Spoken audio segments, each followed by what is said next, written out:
Vallakkadavu range forest officer Arun K Nair, Thekkady range forest officer KECB എന്നിവർക്കാണ് suspension.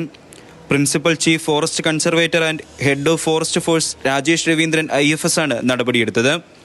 സംസ്ഥാനത്തെ വനം വകുപ്പിന്റെ തിരഞ്ഞെടുത്ത 71 റേഞ്ച് ഫോറസ്റ്റ് ഓഫീസുകളിൽ കഴിഞ്ഞ 27-ാം തീയതി ഓപ്പറേഷൻ വനരക്ഷ എന്ന പേരിൽ vigilance and anti corruption bureau മിന്നൽ പരിശോധന നടത്തിയിരുന്നു.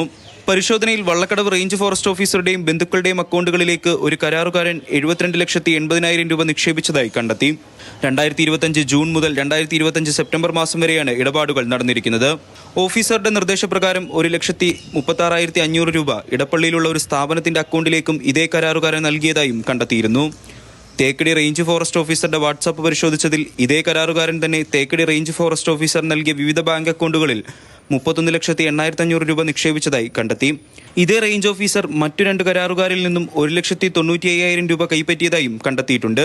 പെരിയാർ ഈസ്റ്റ് ഡിവിഷൻ ഡെപ്യൂട്ടി ഡയറക്ടറുടെ റിപ്പോർട്ട് പ്രകാരം വിവിധ ജോലികൾ സമയബന്ധിതമായി തീർക്കുവാൻ കരാറുകാരന് സാമ്പത്തികമായി സഹായം നൽകിയിട്ടുണ്ടെന്നും അടിയന്തര ഘട്ടങ്ങളിൽ റേഞ്ച് ഫോറസ്റ്റ് ഓഫീസർ നേരിട്ടും പരിചയമുള്ളവരിൽ നിന്നും സാമ്പത്തിക സഹായം കരാറുകാർക്ക് ലഭ്യമാക്കി കൊടുത്തിട്ടുണ്ടെന്നും റേഞ്ച് ഫോറസ്റ്റ് ഓഫീസർമാരും റിപ്പോർട്ട് ചെയ്തിട്ടുണ്ട്. എന്നാൽ നിലവിലുള്ള നിയമങ്ങളുടെയും ചട്ടങ്ങളുടെയും ലംഘനമാണ് ഇവയെന്ന് ചൂണ്ടിക്കാട്ടിയെന്ന് ഇരുവർക്കും സസ്പെൻഷൻ നൽകിയിരിക്കുന്നത്. മാതൃഭൂമി ന്യൂസ്, കുമളി.